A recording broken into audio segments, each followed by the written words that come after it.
Hello guys, welcome to second class for this English grammar course for NDA and CDS. This is our second class, so I will start with my introduction. मैंने FCAT 4 times दिया है, CDS 4 times दिया है, जिसमें कि मैं हर बार clear किया मैंने। तो इसी के साथ चलो शुरू करते हैं। आज हम लोगों को स्टार्ट करना है सेंटेंस के स्ट्रक्चर से, और सेंटेंस का स्ट्रक्चर पढ़ने के बाद हम यहाँ पे कुछ CDS 223 के कुछ क्वेश्चंस भी डाले हुए हैं, ताकि आप लोगों को थोड़ा समझ आए कि हम लोगों ने जो भी सीखा है वो वेस्ट नहीं हो रहा है, वी आर लर्निंग। ओके, तो जो सेंटेंस स्ट्रक्चर होता है ना, तो पहली बात तो सेंटेंस आप लोगों को पता चल ही चुका है कि सेंटेंस क्या होता है। ग्रुप ऑफ वर्ड्स होता है जो कि एक मीनिंगफुल और एक प्रॉपर सीक्वेंस वे में रखा हुआ होता है। तो सेंटेंस के टाइप्स देख लेते हैं। पहला तो है अफर्मेटिव, दूसरा है नेगेटिव, तीसरा इंट्रोगेटिव और चौथा इंट्रोगेटिव नेगेटिव। हालांकि इसके अलावा भी होते हैं ऑपरेटिव और एक्सक्लेमेटरी, लेकिन उनको हमें नहीं पढ़ना है। बाद में अगर ज़रूरत लगेगी तो मैं ज़रूर बताऊंगा। तो इनका अफर्मेटिव का, नेगेटिव का, इंट्रोगेटिव नेगेटिव का, इनका सिर्फ सेंटेंस का स्ट्रक्चर देखना है, क्योंकि सेंटेंस के स्ट्रक्चर से नहीं बहुत सारे क्वेश्चंस बन जाते हैं CDS और NDA में। अभी जैसे कि यहाँ पे अफर्मेटिव में क्या है, अफर्मेटिव में आप कोई बात अफर्म कर रहे होते हो कि हाँ कुछ ऐसा है, और नेगेटिव में आप किसी बात के लिए मना कर रहे होते हो कि नहीं ऐसा नहीं है। इंट्रोगेटिव में आप कुछ पूछ रहे होते हो। अब जैसे कि यहाँ पे एग्जांपल लिखा हुआ है, is Mayank a bad boy, तो इसमें भी पूछ रहे हैं आप, और दूसरा एग्जांपल लिखा है why is Mayank a bad boy. दोनों में अंतर क्या है कि ये दोनों के दोनों इंट्रोगेटिव है, लेकिन पहले वाले में कोई भी क्वेश्चन वर्ड नहीं है, ये स्टार्ट हो रहा है सिर्फ और सिर्फ किसी हेल्पिंग वर्ब से, और दूसरे वाले में हेल्पिंग वर्ब के पहले भी एक क्वेश्चन वर्ड लगा हुआ है।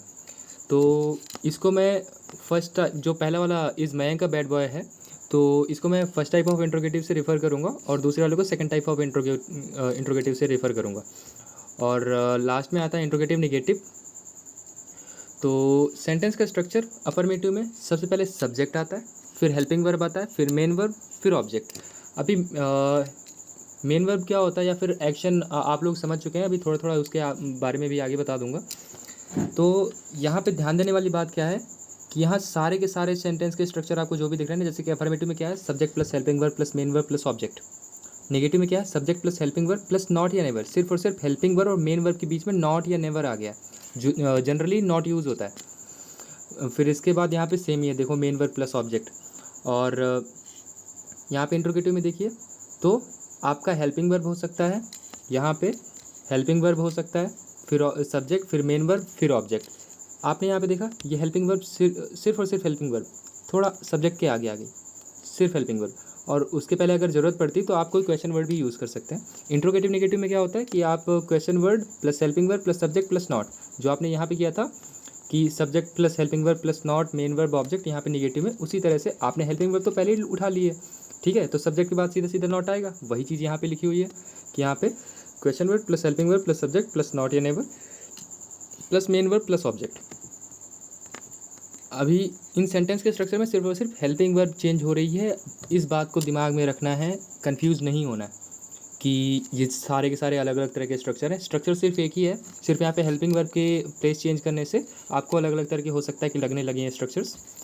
सो इन सारे टर्म्स को एक्सप्लेन कर देता हूँ कि सब्जेक्ट क्या होता है, मेन वर्ब क्या होता है, हेल्पिंग वर्ब क्या होता है, ऑब्जेक्ट क्या होता है। तो सब्जेक्ट क्या होता है, सेंटेंस में जो भी नाउन या प्रोनाउन के बारे में हम, जिस भी नाउन या प्रोनाउन के बारे में हम बात कर रहे होते हैं, वो हमारा सब्जेक्ट होता है, या फिर जो एक्शन वहाँ पे हो रहा है ना, तो उस एक्शन को करने वाला कौन है, वो हमारा सब्जेक्ट होता है। जैसे कि Mayank is a bad boy, तो मैं यहाँ पे किसके बारे में बात कर रहा हूँ, मयंक के बारे में बता रहा हूँ ना कुछ, तो मयंक हमारा यहाँ पे सब्जेक्ट होगा।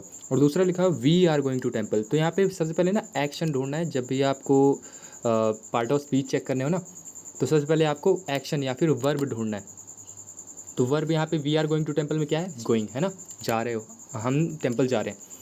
तो कौन जा रहा है, वी, तो सब्जेक्ट कौन हुआ, वी। ओके, अब मेन वर्ब क्या होता है, वो जो काम हो रहा है, ध्यान देना काम होने की बात कर रहा हूँ मैं। अभी मैं यहीं पे अगर एक ऐसा लिख दूँ, playing is a good habit, ठीक है, तो मैं यहाँ पे जब मैंने बोला playing is a good habit, तो मैंने यहाँ पे प्लेइंग कोई एक्शन नहीं बोला है, यहाँ पे खेलने का कोई काम नहीं कर रहा, ओके, लेकिन मैंने प्लेइंग को एज अ नाउन लिया यहाँ पे, ठीक है। तो इसके बारे में थोड़ा सा और अलग क्लासेस में जान लेंगे, आर्टिकल्स क्या होते हैं, नाउन क्या होते हैं, उनके बारे में थोड़ा सा अलग रूल्स वगैरह की क्लासेस करेंगे। अभी यहाँ पे मेन वर्ब समझ में आ ही गया होगा कि जो काम हो रहा होता है वो हमारा मेन वर्ब होता है। अब कभी कभार क्या होता है कि मेन वर्ब को सपोर्ट करने के लिए एक और वर्ब आती है जिसको हम हेल्पिंग वर्ब बोलते हैं, the word that is used to support the main verb. तो स्टूडेंट्स आर स्टडिंग जियोग्राफी, तो स्टडिंग यहाँ पे हमारा मेन वर्ब हो जाता, लेकिन स्टडिंग को सपोर्ट कौन कर रहा है, आर, तो ये हमारा हेल्पिंग वर्ब है। हेल्पिंग वर्ब के भी टाइप्स हम आगे पढ़ेंगे, अगली क्लासेस में कहीं पे एडजस्ट कर लेंगे।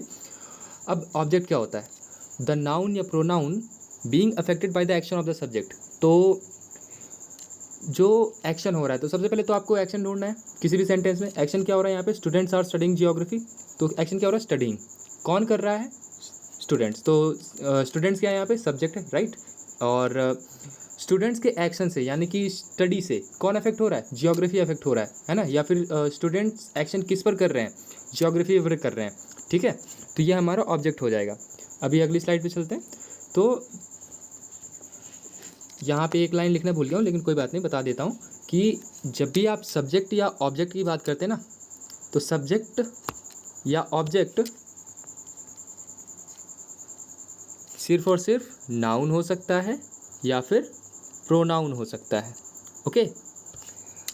तो अब यहाँ पे नाउन या प्रोनाउन में भी ना सिर्फ और सिर्फ नाउन या प्रोनाउन ही नहीं आता है, नाउन और प्रोनाउन के अलावा भी यहाँ पे कुछ और चीज़ें आ सकती हैं। जैसे कि यहाँ पे मैं कार बोलता हूँ, तो ये कार आपको दिख रहा है यहाँ पे, तो कार क्या है, ये कैसे जाएगा यार, हाँ, ये कार यहाँ पे, जैसे कि ये कार एक नाउन है, ठीक है। मैंने कार के बारे में कुछ बता दिया, इस नाउन के बारे में, तो नाउन के बारे में कोई बताने वाला वर्ड क्या होता है, एडजेक्टिव, बिल्कुल सही। तो एडजेक्टिव यहाँ पे कार के बारे में मैंने बताया फास्ट, ठीक है। और फास्ट के भी बारे में मैं कुछ बता दूँ तो वो होता है एडवर्ब। और यहाँ पे ये जो नाउन है, नाउन को डिटरमाइन करने वाला होता है आर्टिकल या फिर डिटरमाइनर। डिटरमाइन यहाँ पे बेटर वर्ड है, ठीक है। तो ए अंदर हमारे 3 तरह के होते हैं ये आर्टिकल्स। तो यहाँ पे नाउन के पहले क्या क्या आ सकता है, मैक्सिमम बता रहा हूँ मैं, और ध्यान देना कि ये स्ट्रक्चर बहुत ज़रूरी है। Article, adverb, adjective, noun. सबसे पहले आर्टिकल आएगा, एडवर्ब आएगा, एडजेक्टिव आएगा, नाउन आएगा। अब इनमें से ज़रूरी नहीं कि इनमें से सारी चीज़ें आए ही आए हर बार। जैसे कि यहाँ पे ए वेरी फास्ट कार लिखा हुआ है, तो ये आर्टिकल है तुम्हारा ए, एडवर्ब है तुम्हारा वेरी, और एडजेक्टिव तुम्हारा फास्ट, और नाउन है तुम्हारा कार, ठीक है। लेकिन मैं अगला एक यहाँ पे एग्जांपल लिखा हुआ है, ए फास्ट कार, यहाँ पे देख रहे हो वेरी गायब हो गया। तो वेरी क्या था, एडवर्ब, यानी कि आपका बगैर एडवर्ब के भी यहाँ पे काम चल सकता है। यहाँ पे एग्जांपल लिखा हुआ है ए फास्ट कार, तो ए तो तुम्हारा आर्टिकल हो गया, और फास्ट तुम्हारा एडजेक्टिव हो गया, और कार तुम्हारा नाउन हो गया। और विदाउट एडजेक्टिव भी चल जाता है ए कार, ठीक है। विदाउट आर्टिकल भी चल जाएगा कार, और विदाउट आर्टिकल में एडजेक्टिव और ये भी चल जाएगा नाउन, जैसे कि फास्ट कार, ठीक है। या फिर विदाउट आर्टिकल के adverb plus adjective plus noun चल जाएगा, जैसे कि वेरी फास्ट कार, ओके। तो इसमें घबराना नहीं अगर ऐसा कुछ दिखता है। तो यहाँ पे कुछ एग्जांपल्स हैं जो कि अभी CDS 23 में पूछे गए थे, CDS 223 में, तो उसी क्वेश्चन हैं ये। तो इसका पहला क्वेश्चन है, इसको ट्राई करेंगे, okay. The artist pranced around the stage singing enthusiastically। तो यहाँ पे देखो, मुझे pranced का मतलब नहीं पता, लेकिन मैं फिर भी इसको कर सकता हूँ सिर्फ और सिर्फ इसकी पोजीशन देख करके कि ये पोजीशन क्या है। यहाँ पे आपको ये कैसा लग रहा है, ये सेंटेंस आपको अफर्मेटिव लग रहा है। अफर्मेटिव कैसे मुझे पता, क्योंकि देखो यहाँ पे फुल स्टॉप लगा हुआ है, कोई क्वेश्चन मार्क नहीं है ना, और ना ही ये किसी हेल्पिंग वर्ब से शुरू है। अब the artist pranced around the stage, तो अफर्मेटिव में कैसा होता है, सबसे पहले आता है एक सब्जेक्ट, तो सब्जेक्ट क्या हो रहा होगा, आर्टिस्ट। मुझे आर्टिस्ट का मतलब तो पता ही है।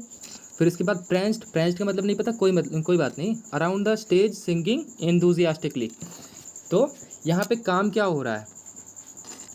अब ध्यान देना, एक और चीज़ है याद रखने की, कि जो भी चेंजेस होते हैं ना, वो मेन वर्ब में किए जाते हैं। तो ये जो भी अगर मेन वर्ब रही है तो सारे के सारे चेंजेस तो इसी में किए गए होंगे। देखो ये प्रेंस ना प्रेंस्ड कर दिया गया है, तो ये प्रेंस्ड जो लिखा हुआ ना सब्जेक्ट के जस्ट बाद आ रहा है, और सब्जेक्ट के जस्ट बाद अगर हम देखें तो इसके पहले हमने क्या देखा था, सब्जेक्ट के जस्ट बाद क्या आता है अफर्मेटिव में, यहाँ पे सब्जेक्ट के जस्ट बाद आता है हेल्पिंग वर्ब, फिर मेन वर्ब, फिर ऑब्जेक्ट। और यहाँ पे देखो, यहाँ पे कोई हेल्पिंग वर्ब है क्या? हेल्पिंग वर्ब मतलब कि इज, एम, आर, वाज, वर और विल बी, शैल बी, ये सब तो नहीं है ना यहाँ पे, बिल्कुल नहीं है। तो यहाँ पे विदाउट हेल्पिंग वर्ब भी आ सकता है ये मेन वर्ब। ओके, जब हम टेंस पढ़ेंगे तो समझ आएगा उसमें, अभी ये सिर्फ और सिर्फ एग्जांपल्स के लिए हैं, अभी हम इसकी अच्छे से प्रैक्टिस करेंगे। तो यहाँ पे जो प्रेजेंट लिखा हुआ ना, ये हमारा आएगा, ये जो हमारा प्रेजेंट है ये हमारा एज अ वर्ब आएगा यहाँ पे।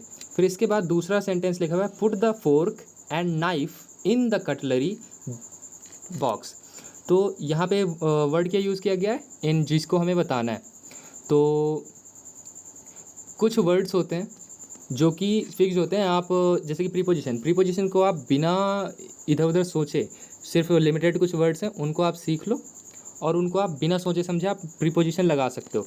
तो इन भी उसी में से होता है, जैसे कि इन हो गया, आउट हो गया, ऑन हो गया, एट हो गया, ये सब के सब प्रीपोजिशन की एग्जांपल्स है। लेकिन फिर भी अगर आपको नहीं समझ आ रहा है तो आप क्या कर सकते हो कि यहाँ पे देखो, foot the fork and knife, तो बात किसकी इन द कटलरी बॉक्स, तो बात किसकी हो रही है, फोर्क एंड नाइफ की। मुझे कैसे पता? क्योंकि यहाँ पे एक्शन ढूंढूँ, put the fork and knife in the cutlery box, आपको ट्रांसलेशन तो करना आना चाहिए। इसका मतलब क्या है कि फोर्क एंड नाइफ को आप कटलरी बॉक्स में रख दो। तो बात की एक्शन क्या हो रहा है यहाँ पे, रखने का, और किसे रखने का, या फिर किसके बारे में बात करें, फोर्क एंड नाइफ के बारे में। ठीक है, तो सब्जेक्ट तो ये हो गया, और दूसरा यहाँ पे ऑब्जेक्ट क्या है फिर, कटलरी बॉक्स में, क्योंकि हम सब्जेक्ट को किसके ऊपर कर रहे हैं, कटलरी बॉक्स के ऊपर। तो सब्जेक्ट नाउन हो सकता है या प्रोनाउन हो सकता है, तो ये प्रोनाउन तो नहीं है, और ऑब्जेक्ट हमारा ऑब्जेक्ट नाउन या फिर प्रोनाउन हो सकता है, तो ये भी नाउन ही है, सब्जेक्ट भी नाउन, ये भी नाउन। तो इन दोनों के बीच में ना रिलेशन बताने के लिए हम वर्ड यूज़ करते हैं जो भी, तो वो हमारा प्रीपोजिशन होता है। तो ये इन भी एक तरह का प्रीपोजिशन हो जाएगा। ये मैं अभी तुम लोगों को थोड़ा सा पता है कि थोड़ा सा टाइम लग रहा होगा, या फिर आप लोगों को लग रहा होगा कि ज़्यादा टाइम ले रहा हूँ, लेकिन ये सिर्फ उनके लिए है जिनको सच में कुछ नहीं आता है। ठीक है, तो उनको थोड़ा बहुत बताना पड़ेगा, टाइम लेके बताना पड़ेगा। अभी जैसे कि ये दे लिखा हुआ है, तो they are all going to attend the function. तो याद करो मैंने तुमको क्या बताया था कि ये आपको सेंटेंस कैसा लग रहा है, अफर्मेटिव लग रहा है, नेगेटिव लग रहा है, या फिर इंट्रोगेटिव लग रहा है। ऑफ कोर्स यहाँ पे अफर्मेटिव लग रहा है, they are all going to attend the function. अब यहाँ पे आपको सबसे पहले वर्ब ढूंढनी होती है, जब भी आपको पार्ट ऑफ स्पीच बताना होता ना, तो आपको वर्ब ढूंढनी है। वर्ब क्या है यहाँ पे, वो सभी के सभी फंक्शन अटेंड करने जा रहे हैं। तो वर्ब क्या हो रहा है यहाँ पे, काम क्या हो रहा है, जा रहे हैं या फिर अटेंड कर रहे हैं, जाने का काम हो रहा है ना। तो यहाँ पे अब जा कौन रहा है, दे। ठीक है, अब जो दे होता है ये कोई नाउन तो है नहीं, नाउन किसी का तो नाम होता है ना। अब नाम हमको पता नहीं है, उसकी जगह पे हम जो वर्ड्स यूज़ करते हैं वो होते हैं प्रोनाउन। तो इसका एग्जांपल क्या हो जाएगा, या फिर इसका आंसर क्या हो जाएगा, प्रोनाउन हो जाएगा। फिर इसके बाद the sun shone through the dull grey clouds.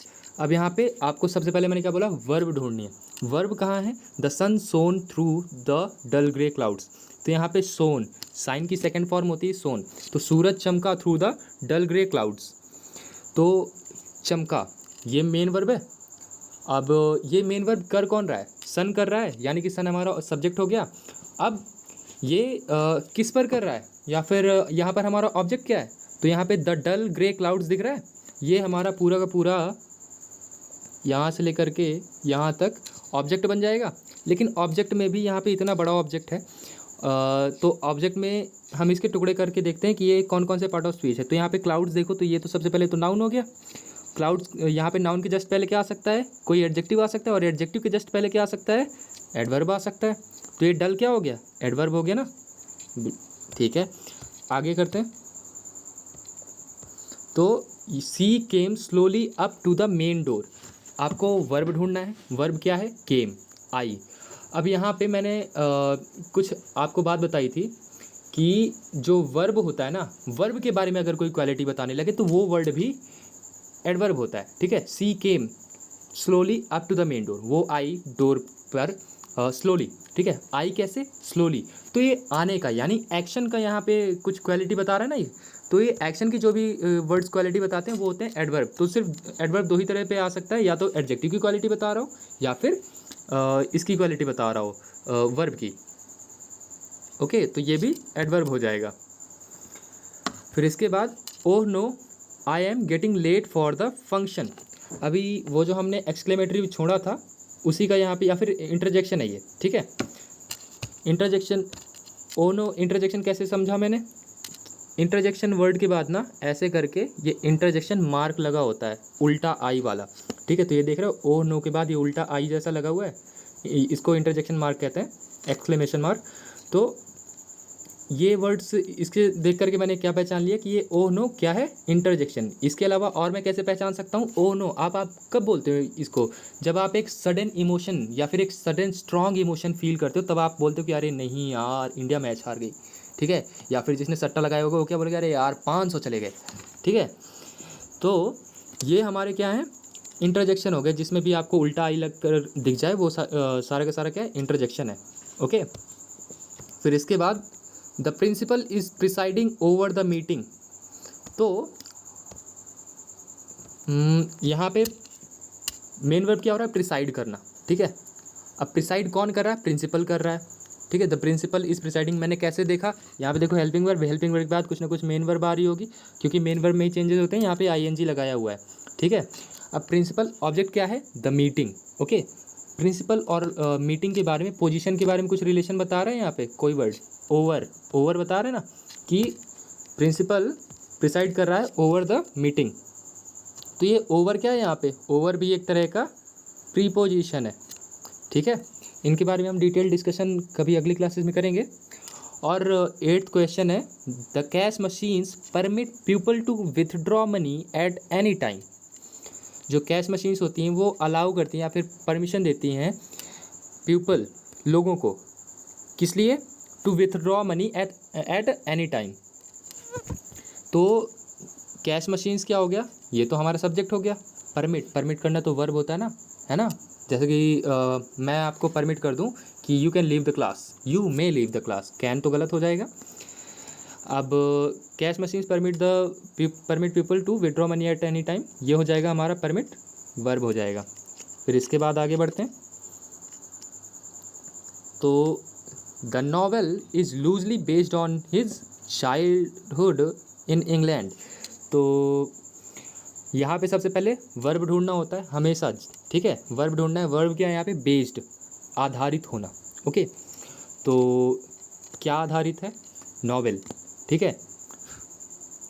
किस पर आधारित है, चाइल्डहुड पर, तो नॉवेल हमारा सब्जेक्ट हो गया, वर्ब हमारा क्या हो गया, बेस्ड। अब बेस्ड की यहाँ पे कुछ क्वालिटी बताई जा रही है क्या, इस लूजली से, बिल्कुल बताई जा रही है कि बेस्ड कैसा है, लूजली बेस्ड है, ठीक है। टाइटली बेस्ड नहीं है, नॉर्मली बेस्ड नहीं है, ये लूजली बेस्ड है। तो ये बेस्ड, लूजली, ये आपस में रिलेटेड है। लूजली बेस्ड की क्या बता रहा है, क्वालिटी बता रहा है। तो ये क्या हो जाएगा, फिर से याद करो कि अगर जो वर्ब की जो क्वालिटी बताता है वो वर्ड कैसा होता है, वो एडवर्ब होता है। फिर इसके बाद अगला क्वेश्चन है, since children have so much homework to do their play time is very limited, बच्चों के पास होमवर्क बहुत ज़्यादा होता है तो उनका जो प्ले टाइम है बहुत ही लिमिटेड होता है। तो यहाँ पे देखा जाए, यहाँ पे आपको मेन वर्ब तो यहाँ पे दिखेगा नहीं, मेन वर्ब आपको अगर दिख जाता है तो आप में कुछ प्रॉब्लम चल रही है अभी, क्योंकि यहाँ पे कुछ एक्शन तो हो ही नहीं रहा है ना। कोई यहाँ पे होमवर्क कर रहा है क्या, नहीं कर रहा है। कोई खेल रहा है क्या, नहीं खेल रहा है। सिर्फ जनरल सी बात बताई जा रही है कि ऐसा ऐसा है, ठीक है। कोई भी काम नहीं हो रहा है, एक्शन नहीं हो रहा, तो यहाँ पे मेन वर्ब नहीं है। अभी यहाँ पे मैं सीधे सीधे, since children have so much homework to do their play time is very limited, तो आपको अगर आप ध्यान से देखो तो यहाँ पे सिंस तो आपका वो हो जाएगा, एडवर्ब ऑफ टाइम हो जाएगा। फिर इसके बाद चिल्ड्रन यहाँ पे नाउन हो जाएगा, have helping verb, so much homework to do their play time. अभी यहाँ पे देख रहे हो टू डू, अभी ये देयर और प्ले टाइम, ये देयर जो है ना प्ले टाइम की क्वालिटी बता रहा है, तो देयर तो एडजेक्टिव हो जाएगा, और जो प्ले टाइम है ना ये एक तरह का नाउन होता है। और नाउन मुझे कैसे पता है, ये देख रहे हो ये इज़, ये पूरा सेंटेंस तो अफर्मेटिव है, ये तो समझ में आ ही रहा होगा। और ये इज़ जैसे ही दिखा तो इज़ के जस्ट पहले आपका सिर्फ और सिर्फ एक नाउन या फिर प्रोनाउन आ सकता है। अब ये प्ले टाइम प्रोनाउन तो बिल्कुल नहीं हो सकता है, ठीक है। अब अगर ये प्ले टाइम प्रोनाउन नहीं है तो फिर ये क्या हो सकता है, ये है सिंपल सा एक नाउन। ओके, तो मैंने कुछ मिटा दिया क्या यहाँ पे इस तरफ, अच्छा एडवर्ब मिटा दिया। Okay, so this is all for this class, the end, and I hope you like this class, and we will continue our this lecture series. तो तब तक के लिए बाय बाय, टाटा, टेक केयर, जय हिंद।